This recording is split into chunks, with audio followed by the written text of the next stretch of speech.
কোরআনের ভিতরে সবচেয়ে সুপার পাওয়ার, সবচেয়ে দামি, মর্যাদাপূর্ণ, তাৎপর্যপূর্ণ সূরার নাম সূরাতুল ফাতিহা। আল্লাহু আকবার, আল্লাহু আকবার। আলহামদুলিল্লাহ, তাহলে আমরা তাফসীরের মধ্যে প্রবেশ করছি সূরাতুল ফাতিহা। কোরআনুল কারীমের এই সূরা ফাতিহার সর্বমোট 7টি আয়াত। এই সূরাটি নাজিল হয়েছে পবিত্র মক্কাতুল মুকাররমায়। এটি সর্বপ্রথম অবতীর্ণ পূর্ণাঙ্গ সূরা। তাফসীরে বায়জাবির মধ্যে এই সূরাটা 16টা নাম আছে। তাফসীর রুহুল মাআনিতে 26টি নাম এসেছে এই সূরা। ফাতিহা ছাড়াও এই সূরার 40-এর অধিক নাম আছে। একটি নাম হলো সূরাতুল ওয়াফিয়া, মানে অখণ্ডিত একটি সূরা। এর মধ্যে দুইটা নাম দুই সমাজের মানুষের কাছে বেশি প্রসিদ্ধ। এই সূরার এক নাম আলহামদু সূরা, প্রশংসার সূরা। এই নামটা জনসাধারণ মুসলমানের কাছে বেশি প্রসিদ্ধ। এই সূরার আরেক নাম সূরাতুল ফাতিহা, এটা শিক্ষিত সমাজের কাছে এই নাম বেশি প্রসিদ্ধ। এই সূরাকে বলা হয় ফাতিহাতুল কিতাব, অর্থাৎ কোরআনের সূচনা, কোরআনের ভূমিকা আরম্ভ। এই সূরার আরেকটা নাম হলো উম্মুল কুরআন, কোরআনের মা। এছাড়াও এই সূরাকে বলা হয় সূরাতুস সালাহ, অর্থাৎ সালাতের সূরা। সূরা ফাতিহার আরো নাম রয়েছে, যেমন আস-সাবউল মাথানি, অর্থাৎ 7টি পঠিতব্য আয়াত। আরেকটা নাম আছে সূরাতুত তালিমিল মাসআলা। তালিমুল মাসআলা অর্থ দুয়ার নিয়ম পদ্ধতি শিক্ষা দেওয়ার সূরা। প্রিয় দর্শক শ্রোতা, এই সূরার আরেকটি নাম হলো সূরাতুশ শিফা, ঔষধ। এই সূরার দ্বারা আপনি কারো অসুখ হলে ঝাড়ফুঁক করতে পারেন, এই সূরা পড়ে ফু দিতে পারেন। এই সূরার আরেকটি নাম হলো রুকিয়া, অর্থাৎ ঝাড়ফুঁক করা সূরা। ঝাড়ফুঁক করা সুন্নাহ আর তাবিজ দেয়া হচ্ছে বিদআহ।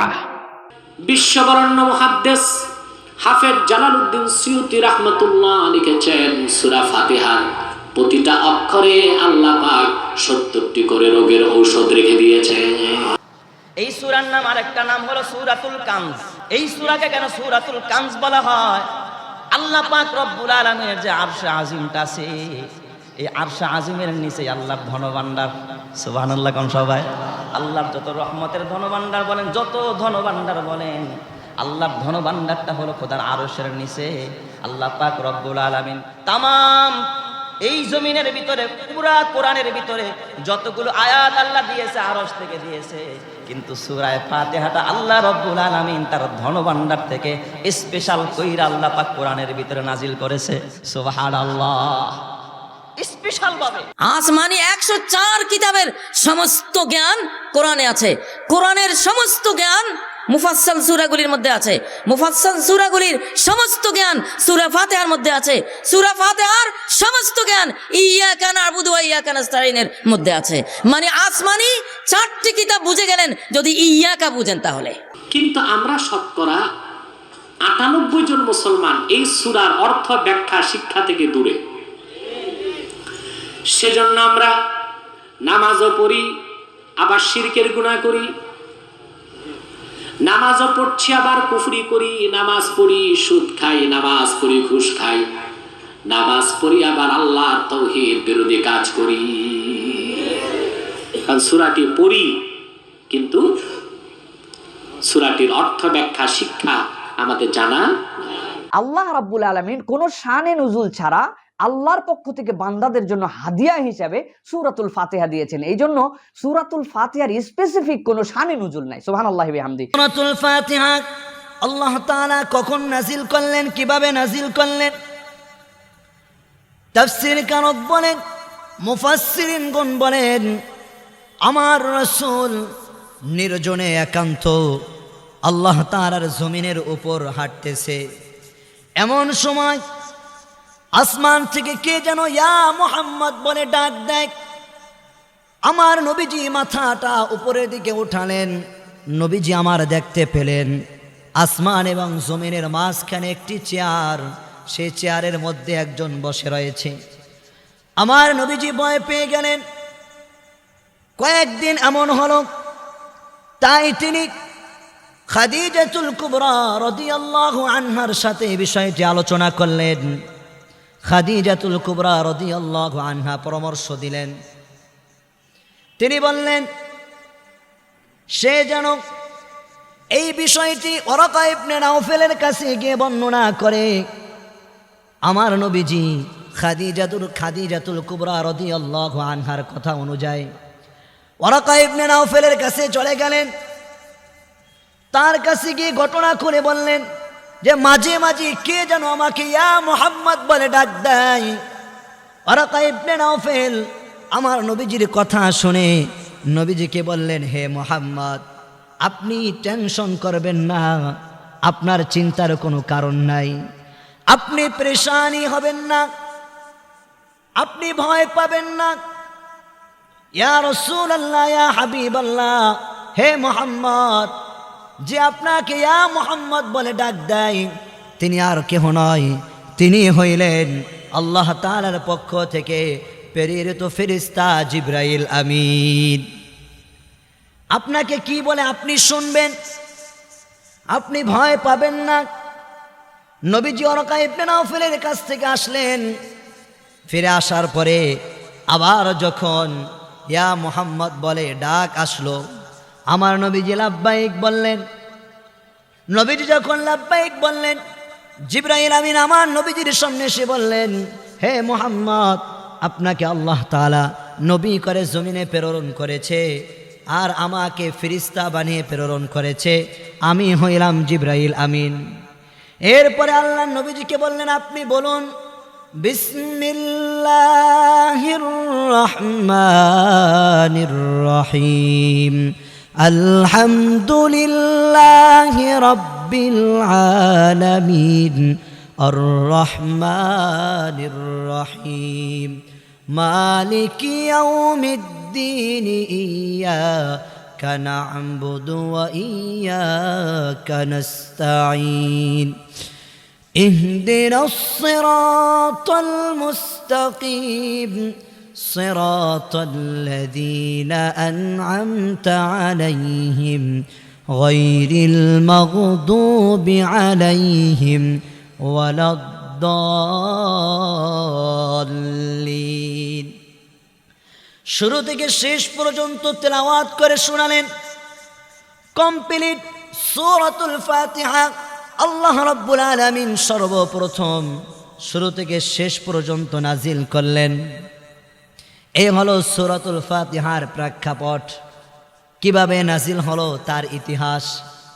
রাসূলের সামনে কিছু সাহাবায়ে কেরাম বসা ছিলেন। হঠাৎ উপর থেকে একটু আওয়াজ হলো, খট করে একটু আওয়াজ হলো। একটু আওয়াজ হলো, আমরা ওদিকে তাকাই না, সকলে ওইদিকে তাকাইলো, কেউ কিছু বুঝলো না কিসের আওয়াজ হলো। একটু পরেই হযরত জিবরিল আলাইহিস সালাম আসলেন। জিবরিল যখন আসতেন, সাহাবারা জিবরিলকে সরাসরি কখনো দেখতেন না, দেখেন নাই। জিবরিল আলাইহিস সালাম কখনো কোনো সাহাবীদের আকৃতিতে কথা বলতেন, কখনো নিজের আপন আকৃতিতে কথা বলতেন, কখনো না আকৃতি ছাড়া রাসূলের সাথে কথা বলতেন। তো জিবরিল আলাইহিস সালাম এসে বললেন, ইয়া রাসূলুল্লাহ, এইমাত্র একটা আওয়াজ হয়েছে, আপনি কি শুনেছেন? জি শুনছি। এটা কিসের আওয়াজ? রাসূল বললেন, আল্লাহু আ'লাম, আল্লাহ তাআলা ভালো জানেন কিসের আওয়াজ। হযরত জিবরিল বললেন, ফুতিহা বাবুম মিন আবওয়াবিস সামা, এই মাত্র আসমানের একটা দরওয়াজা খোলা হয়েছে। লাম ইফতাহ কাত্তু, যে দরওয়াজাটা ইতিপূর্বে আর কখনো খোলা হয়নি। ওয়া নাযালা বিহি মালাক, এই দরওয়াজা দিয়ে একজন ফেরেশতা অবতীর্ণ হয়েছে। লাম ইয়ানজিল কাত্তু, তিনি আর জমিনে আর কখনো আসেননি। তিনি এসেও রাসূলের সামনে বসলেন। ইয়া রাসূলুল্লাহ, ওই ফেরেশতা আপনাকে সালাম বলেছে। রাসূল সালামের উত্তর দিলেন। এবার জিবরিল আলাইহিস সালামকে ওই ফেরেশতা পড়ে শোনালেন, জিবরিল রাসূলকে পড়ে শোনালেন। এই সূরাটার নাম সূরাতুল ফাতিহা। এই সিরাতে মুস্তাকিম কথাটা সর্বপ্রথম আল্লাহ পাক রব্বুল আলামিন সূরাতুল ফাতিহার ভিতরে উল্লেখ করেছেন। সেই দিন ইসলামের মধ্যে আল্লাহ রাব্বুল আলামিন চারটি এলেম রেখেছেন: শরীয়ত, তরিকাত, হাকিকাত, মারিফাত। সুবহানাল্লাহ। 7 আয়াত এক সূরায় 4টা এলেমের কথা বলে দিয়েছে। সুবহানাল্লাহ। সেই জন্য সূরা ফাতিহা শ্রেষ্ঠ সূরার মর্যাদা লাভ করেছে, বলেন সুবহানাল্লাহ। এমন কোন নামাজ নাই, এমন কোন রাকাত নাই যেই রাকাতের ভিতরে সূরা ফাতিহা না পড়লে কি হবে না? নামাজ হবে না। পুরো কোরআনটা হচ্ছে সূরাতুল ফাতিহার বিস্তৃত একটি ব্যাখ্যা। সূরা ফাতিহার বিষয়বস্তু 3টা ভাগে বিভক্ত। সূরা ফাতিহার 3টা পাঠের প্রথম পাঠ হচ্ছে আল্লাহ রাব্বুল আলামিনের প্রশংসা, মাঝেরটা হচ্ছে প্রশংসা এবং দোয়ার একটা সংমিশ্রণ, শেষের 3টি হচ্ছে মানুষের পক্ষ থেকে আল্লাহর কাছে দরখাস্ত এবং প্রার্থনার মিশ্রণ।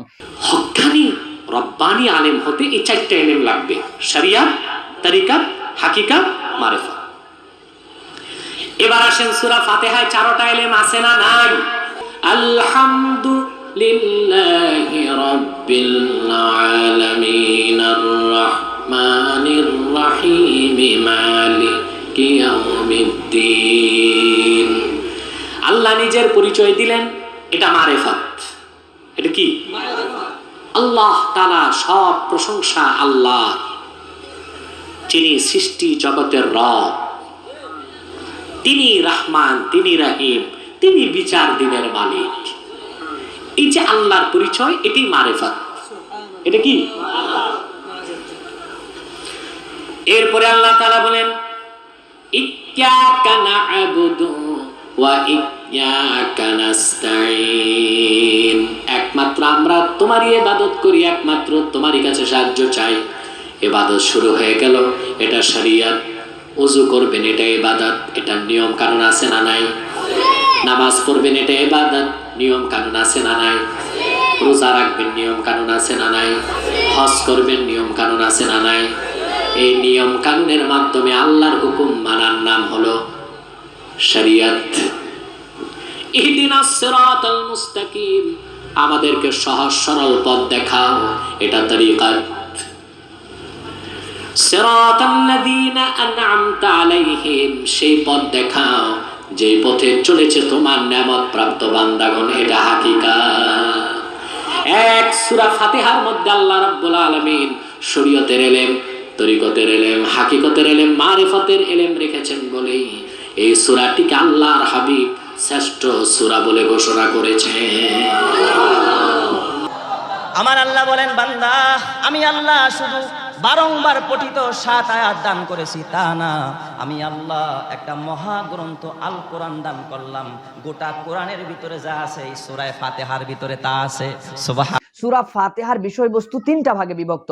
প্রথম 3টা আয়াত এটা আল্লাহ রাব্বুল আলামিনের প্রশংসা, এরপরে মাঝেরটা বান্দার সাথে আল্লাহর প্রশংসা এবং দোয়ার এবং একটা সংমিশ্রণ, তৃতীয়টা শেষের 3টা আয়াত হচ্ছে মানুষের পক্ষ থেকে আল্লাহর কাছে দরখাস্ত এবং আল্লাহর কাছে কামনার একটা মিশ্রণ। এই সূরা শেষ করার পরে বলতে হয় আমিন, নামাজের মধ্যেও বলতে হয় আমিন, মুসল্লিদের আমিন, আর ফেরেশতারাও তখন আমিন বলে। হাদিসের মধ্যে আসছে ফেরেশতাদের সাথে আর মুসল্লিদের সাথে যার আমিন আমিন মিলে যাবে, ওই মুসল্লির জীবনের সব গুনাহগুলো আল্লাহ তাআলা মাফ করে দিবে। সুবহানাল্লাহি ওয়া বিহামদিহি, সুবহানাল্লাহিল আযীম। প্রিয় দর্শক শ্রোতা, আজকে আমরা সূরা ফাতিহা সম্পর্কে পরিপূর্ণ একটা ধারণা শুনলাম।